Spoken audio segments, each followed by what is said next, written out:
अनुग्रह और आशीष करने पाए। थैंक यू प्रभु, आपको बहुतायत में आशीष और अनुग्रह दे। Praise Lord, hallelujah. आइए हम परमेश्वर के वचन में जाएं। प्रभु हमारे जीवन में अनुग्रह और आशीष प्रदान करने पाए। गलतियों की पत्री उसके 3 अध्याय का पहले वचन को आज की रात्रि में आपके बीच में रखना चाहता हूं। प्रभु हम सब के जीवन में सहायता प्रदान करने पाए। गलती 3 उसके 1।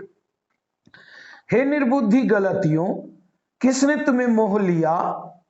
तुम्हारी तो मानो आंखों के सामने यीशु मसीह क्रूस पर दिखाया गया था। देखिए यहां पर प्रेरित पौलुस इस जगह पर गलती की पत्री में गलती की मंडली को एक लेटर लिख रहे हैं, एक पत्र लिख करके उनको किसी बात का तर्क करते हुए वे कह रहे हैं। देखिए एक्चुअल में वो तर्क क्या है, उस बैकग्राउंड को मैं आपके बीच में रखना चाहूंगा। वो बैकग्राउंड है गलाती की एक शहर, गलती नामक एक शहर एशिया माइनर के रोमी प्रांत में पाया जाने वाला एक शहर है, जहां एशिया माइनर के अंदर में प्रेरित पौलुस ने कलीसिया की स्थापना किया था। और ये वो कलीसिया की स्थापना करने के बाद कुछ समय के बाद वहां से वो आगे बढ़ गए और वहां से अन्य कलीसियाओं की स्थापना और सेवकाई में वे आगे बढ़ गए। अब वहां पे जो विश्वासी थे उनके अंदर में थोड़े से समय में एक चिंता उनके जीवन में आया। जब हम देख सकते हैं कि पूरे गलाती प्रांत के अंदर में या गलाती शहर के अंदर में जब गैर मसीही लोगों के अंदर में भी परमेश्वर का वचन, यीशु मसीह का वचन फैलने लगा, तो उस जगह पर एक त्रुटि वहां पर आया। और वो त्रुटि क्या था, उसी का आंसर है ये गलाती की किताब, गलाती की पत्री। तो वो त्रुटि क्या था उस बात को मैं बताना चाहूंगा। वहां एक मुद्दा उठा, उस कलीसिया के अंदर में एक मुद्दा उठा और वो विषय था, वो मुद्दा यह था, वो तर्क यह था कि एक सच्चा मसीह व्यक्ति को क्या मूसा की व्यवस्था का पालन करना है या नहीं। और यही चर्चा कलीसिया के अंदर में वो चल रही थी। और कलीसिया की जो क्या कहना चाहिए, दिन ब दिन कलीसिया की स्थिति वो टूटते हुए नजर आ रही थी। और कई लोग इस भ्रम में पड़ गए थे, बहक चुके थे, वे भरमाए जा चुके थे कि सही शिक्षा क्या है। कईयों के जीवन में कलीसिया छोड़ने का भी एक अनुभव उनके जीवन में आने को था। जब ये सारी बातें प्रेरित पौलुस, जिसने इस कलीसिया को स्थापित किया है, उस कलीसिया को स्थापित करने वाला के कान में जब पड़ा, तो उसने इस बात की समस्या को, उसकी जड़ को जाना कि एक्चुअल में प्रॉब्लम क्या है। तब वो जब इस बात का विश्लेषण किए तो वहां पर समझ में आया कि गलातियों के विश्वासी को एक तर्क या एक बात उनके जीवन के अंदर में चल रहा है, और वो यह है कि एक व्यक्ति मूसा की व्यवस्था का पालन करना चाहिए, एक मसीह, आत्मिक मसीह व्यक्ति होने के नाते। तब प्रेरित पौलुस ने ये पत्री को उनके पास लिख करके भेजा कि नहीं, एक व्यक्ति को मूसा की व्यवस्था का पालन करना ये जरूरी नहीं, क्योंकि एक व्यक्ति विश्वास से ही वो धर्मी ठहर सकता है। केवल यही नहीं, विश्वास से वो उद्धार पा सकता है, विश्वास से उसके पाप क्षमा हो सकते हैं, विश्वास से आत्मा पा सकता है, और विश्वास से ही वो अपने जीवन के अंदर में उन गलतियों को सुधार सकता है। उन गलतियों जिसको वो कर रहा है, या उन गलतियों को वो विश्वास के द्वारा ही वो गलतियों को वो क्या करता है, उन गलतियों से वो सुधार सकता है। तो प्रेरित पौलुस उस जगह पर यह बात को प्रकट करते हैं कि पौलुस यह तर्क प्रस्तुत करता है, और वह यह था कि यह आवश्यक नहीं कि यह एक सच्चा मसीह होने के लिए एक व्यक्ति को मूसा की व्यवस्था का पालन करना यह आवश्यक नहीं। वह कहता है कि वास्तव में मसीह में जीवन का एक मात्र ठोस और आधार है, वो है विश्वास। और ये विश्वास अगर मसीहियों में नहीं होगा तो फिर व्यवस्था उनके लिए कोई मायने नहीं है। तो व्यवस्था का पालन, मूसा की व्यवस्था का पालन ये जरूरी नहीं, परंतु मूसा की व्यवस्था का पालन ये जरूरी नहीं, परंतु एक व्यक्ति अपने आप को विश्वासी जीवन में अपने आप को विश्वासी जीवन में अगर वो सुधार सकता है तो वो है विश्वास के द्वारा।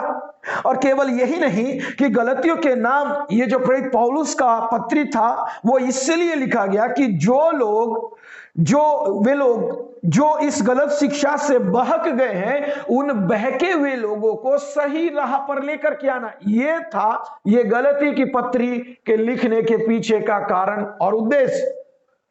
अब ध्यान देंगे, और इस स्थिति में यहां पर बाइबल पवित्र शास्त्र बताता है कि हे निर्बुद्धि गलतियों, देखिए वहां पर प्रेरित पौलुस उनको एक शब्द से संबोधित करते हैं और वो शब्द है हे निर्बुद्धि गलातियों। देखिए कि कोई इंसान को अगर आप मूर्ख बोले या निर्बुद्धि बोले तो उसको कितना बुरा लगेगा, उसको ये बात कितना दुख का कारण होगा। हम किसी भी व्यक्ति को उसके कामों से जानते, उसके कामों से पहचानते हैं। और समझ लीजिएगा कि अगर आप किसी मनुष्य को जब उसके काम को देख करके अगर आप उसको निर्बुद्धि कहते हैं तो निर्बुद्धि कहने से वो व्यक्ति शायद गुस्सा से भर सकता है, या नहीं तो फिर उसको ये बात बुरी लग सकती है, उसको ये बात कदाचित ठीक नहीं लगेगी कि आप उसको निर्बुद्धि बोले, वो एकदम से नाराज भी हो सकता है। तो जरा समझ लीजिएगा इस बात को। लेकिन प्रेरित पौलुस कलीसिया के उन विश्वासी को निर्बुद्धि कह रहे हैं, और निर्बुद्धि कहने के पीछे का कारण क्या है? क्योंकि अगर वे बुद्धिजीवी व्यक्ति होते तो कभी इस बात के लिए प्रश्न नहीं उठाते कि एक व्यक्ति को परमेश्वर की व्यवस्था का पालन करना है या नहीं। मेरे प्रिय भाई और बहनों, एक व्यक्ति को परमेश्वर की व्यवस्था को तुच्छ नहीं जानना है, एक व्यक्ति को परमेश्वर की व्यवस्था का पालन करना है। और ये वो व्यवस्था है जिसको तुच्छ जानकर, जिसको नजरअंदाज करके, और जिसको क्या कहना चाहिए कि जिसको हम अपनी रीति से नहीं चल सकते या नहीं कर सकते। भले ही हम विश्वास से धर्मी ठहरते हैं, विश्वास के द्वारा हमारे पाप क्षमा होते हैं, विश्वास से हम पवित्र आत्मा पाते हैं, विश्वास से हम अनंत जीवन पाएंगे और विश्वास से ही हम चलते हैं। ये सारी बातें विश्वास के अंतर्गत आ जाती है। लेकिन इसका मतलब यह नहीं है कि हम परमेश्वर की व्यवस्था को तुच्छ जाने या उसका पालन न करें। ध्यान दीजिए, जिस दिन ये बातें उन लोगों के जीवन में आ गया कि वे ऐसा कहने लगे कि परमेश्वर की या मूसा की व्यवस्था का हमें पालन करना है या नहीं, उसी दिन वे अपने कामों से वे क्या हो गए? निर्बुद्धि साबित हो गए। तो ध्यान दीजिएगा, वे उसी जगह पर निर्बुद्धि साबित हो गए, और निर्बुद्धि साबित हो जाने के बाद उस जगह पर प्रेरित पौलुस उनको वही शब्द से संबोधित कर रहे हैं। आप अपने कामों से पहचाने जाएंगे, आप सत्य हैं तो आप सत्य से जाने जाएंगे, और अगर झूठे हैं तो बेशक आपको झूठा बोलने में इंसान को कोई झिझक महसूस नहीं होगा।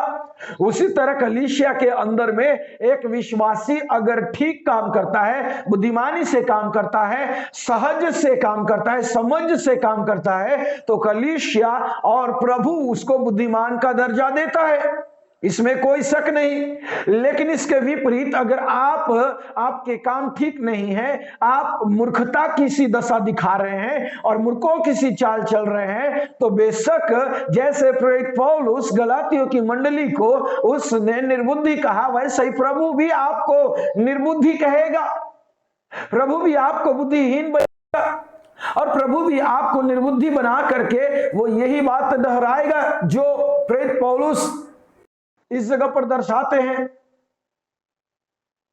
मेरे प्रिय भाई और बहनों, आप जरा सोचिए इस बात को कि बाइबल पवित्र शास्त्र हमारे जीवन में क्या कहता है। मेरे प्रियो, आज मैं और आप अपने जीवन के अंदर में अपने कामों से जाने जाते हैं। अगर हमारे काम अच्छे हैं तो मेरे प्रियो बेशक हमको क्या होगा, उस जगह पर परमेश्वर वैसा ही हमारे जीवन में काम करेगा, और अगर नहीं तो यह हमारे लिए बहुत ज्यादा परेशानी की बात होगी। Praise the Lord.